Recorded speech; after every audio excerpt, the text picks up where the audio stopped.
The sky outside your window just changed. You felt it before you saw it. That pressure drop, that green-gray shift in the light, the way the air suddenly smells like wet earth even though not a drop has fallen yet.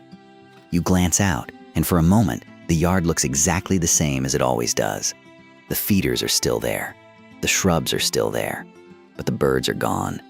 Not scared off, not startled. Gone in that quiet, deliberate way, like the yard exhaled and took them with it.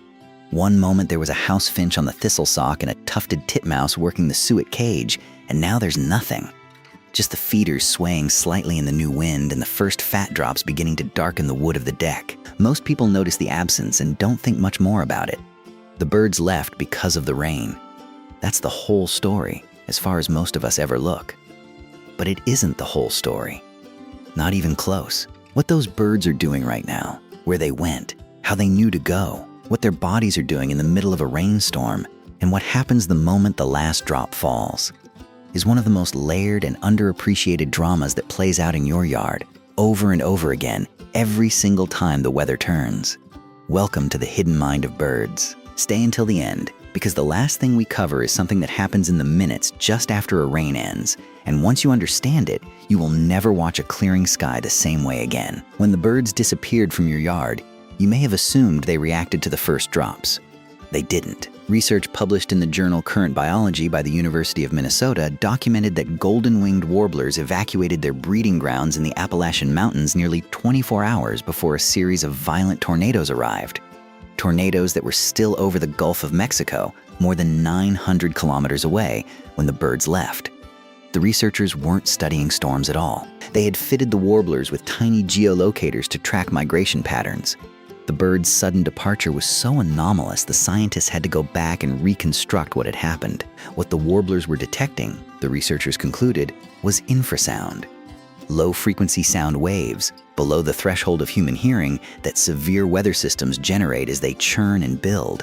While you can't hear a storm from 1,000 kilometers away, a bird's inner ear, specifically a structure called the lagina, which has no direct equivalent in human anatomy, is exquisitely sensitive to these frequencies.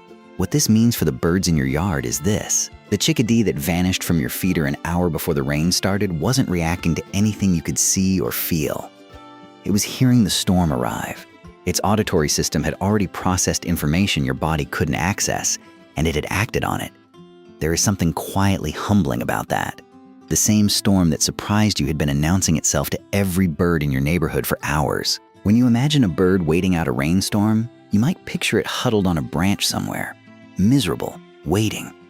That image isn't entirely wrong, but it misses nearly all of what's actually happening. First, the location matters enormously, and birds are highly specific about it. A song sparrow won't simply duck under the nearest shrub. According to research from the Cornell Lab of Ornithology on microhabitat selection during weather events, birds actively seek shelter that addresses several factors simultaneously: overhead canopy density, wind blockage, proximity to food, and thermal mass, meaning the capacity of the surrounding vegetation to hold heat. A dense evergreen, a thick hedgerow, the interior of a brush pile. These aren't random hiding spots. They are selected for their physics. A Carolina wren, for instance, will work its way into a space so enclosed and layered with dry leaves that the humidity inside barely registers the rain outside. Its body loses heat roughly 4 times faster when wet than when dry. Feather insulation is almost entirely defeated by soaking, so staying dry isn't a comfort preference. It is an energy conservation decision that affects whether the bird has enough reserves to survive the night. Pay attention to this one because most people miss it entirely. While rain is actively falling, many birds are not merely passive. Small foragers, white-throated sparrows, dark-eyed juncos, Carolina wrens, continue moving through low cover, foraging in the leaf litter and under shrubs where the rain barely penetrates. The ground under a thick spruce or a dense viburnum can remain almost completely dry even during a moderate storm. Birds know this. They use it. They haven't stopped their day. They've relocated it. A bird caught in rain is not simply getting wet the way you do.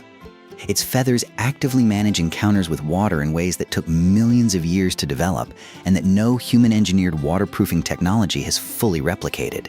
The outermost layer of a bird's body is covered in contour feathers whose barbules, the tiny interlocking hooks along each feather strand, are coated with structural irregularities at the nanoscale level. Research from Johns Hopkins University published in Science Advances found that these microstructures cause water to bead and roll off rather than spread, the same principle behind lotus leaves, but evolved independently and applied to a structure that must also flex, compress, and return to shape thousands of times a day. Beneath those outer feathers is a layer of down insulation. In most songbirds, this down layer can remain almost completely dry through a moderate rain because the outer contour feathers are shedding water before it can penetrate. You have seen a mallard in a downpour looking utterly unbothered. The duck's outer feathers are so densely interlocked and so regularly maintained with oil from the uropygial gland, the preen gland at the base of the tail, that the water never reaches its skin at all. Smaller songbirds are more vulnerable in heavy, prolonged rain because their feather mass relative to their body surface is lower. This is why you'll sometimes see a bird after a long storm looking fluffed and bedraggled. It has fluffed its feathers to create insulating air pockets and is in the process of restoring its insulation. But during a typical rain shower, most of the birds sheltering in your yard are warmer and drier than they appear. Stay with me here because this one genuinely surprises people. Rain creates one of the most productive foraging windows in a bird's entire day. Earthworms, which breathe through their skin, cannot survive in waterlogged soil. They surface during rain to move, mate, and avoid drowning. Insects that live in leaf litter are flushed upward and exposed. Seeds that have been held in place by dry soil surfaces are suddenly loose and accessible. American robins don't disappear when it rains. They appear. If you've ever noticed robins running across an open lawn during or immediately after a shower, you're watching one of the most efficient foraging strategies in the bird world. The robin isn't brave or indifferent to rain. It has evolved to exploit exactly this moment. Research from the University of Exeter on European robins, closely related behaviorally though, not phylogenetically, documented that earthworm availability increases by up to 500% at the soil surface during and immediately after rainfall. The birds that evolved to stay active in rain have access to a food resource that disappears within hours as the ground dries and the worms retreat. The birds that shelter are making the right choice for their physiology. The birds that stay active are making the right choice for their stomach. Evolution, sensibly, produced both. The killdeer in an open field will run through a light rain without interrupting its scan of the ground. The American woodcock, a woodland shorebird that many backyard birders never realize lives nearby, actively forages during rain, using its long bill to probe softened soil for worms it cannot reach when the ground is hard and dry. You have probably noticed that birds go quiet when it rains. This isn't just because they're sheltering, it's more specific than that. Bird communication relies heavily on acoustic signaling. Songs, contact calls, alarm calls, and rain creates what researchers describe as acoustic masking. The continuous background noise of rainfall physically degrades the transmission range of bird vocalizations. A song that can travel 100 meters in still air may only carry 20 meters in moderate rain. A bird singing at full volume during a downpour is investing energy for a fraction of the communicative return. But the quiet isn't total. Research on bioacoustics from the University of California, Berkeley, found that during rain events, many birds shift to shorter, higher frequency calls that cut through rain noise more efficiently. Contact calls used to maintain awareness of flock members nearby rather than territorial songs broadcast to the wider landscape. The communication doesn't stop. It gets compressed, local, and precise. Tufted titmice in a shared shelter thicket may exchange soft chips every few minutes during a storm. Not messages in any human language sense, but location confirmations, a kind of acoustic check-in that keeps the group calibrated on where each individual is without the cost of long-range song. You may have stood in your yard during a light rain and thought it was silent. What was actually happening was that the birds had shifted to a frequency of conversation your ears barely registered as anything at all. This is the one. This is what I promised you at the beginning, and I want you to understand the full shape of it before we're done. When rain ends. Not hours later, not after a long drying period, but in the minutes immediately following the last drops.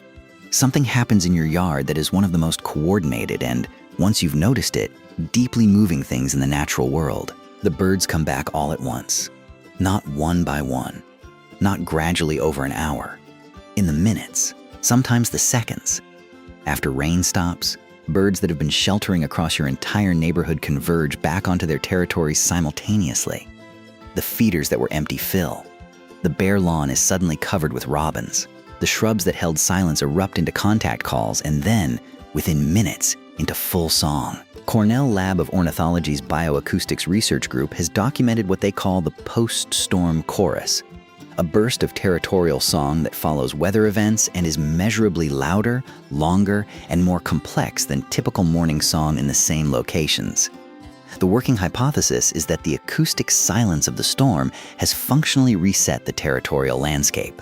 Every bird that was sheltering has lost real-time knowledge of what its neighbors were doing. The moment the rain stops, every male songbird in your neighborhood begins simultaneously re-advertising its territory and reassessing everyone else's. What you are hearing in that first post-rain chorus isn't celebration. It's a rapid renegotiation, a democratic shouting match between dozens of birds reestablishing a social and spatial order that the storm temporarily suspended. It happens in minutes. It is extraordinarily complex. And then it settles back into the ordinary sounds of the yard, and most people don't even notice it happened. But you will now. Think back to that moment at the beginning. The yard that went quiet, the finch that disappeared, the feeders swaying in the new wind. You thought the birds had simply left. They had, in the most technical sense. But what they were doing was far more specific than absence. They were already tracking the storm's infrasound. They were moving into precisely selected shelter that balanced warmth, dryness, and access to food. They were maintaining quiet contact with each other across the hedge and the oak tree. Some of them were hunting in the rain, and the entire time, they were waiting. Not passively, but actively and coordinatedly. For the moment the acoustic masking lifted and they could reclaim the landscape they had temporarily yielded to the weather. The yard that looked empty wasn't empty. It was between acts. There is something worth sitting with in that. The birds that share your yard have spent millions of years developing a relationship with weather that is more nuanced, more sensory, and more socially coordinated than most of us ever think to notice. Every storm is a kind of test, and they pass it without drama, without panic, and without needing anything from us at all. We are just the ones who get to watch, if we know where to look. Tell me in the comments, have you ever noticed that rush of birds and birdsong right after a rainstorm ends? Did you realize what you were actually hearing? I'd love to know what it looks like from your yard. I read every one. I'll see you in the next one.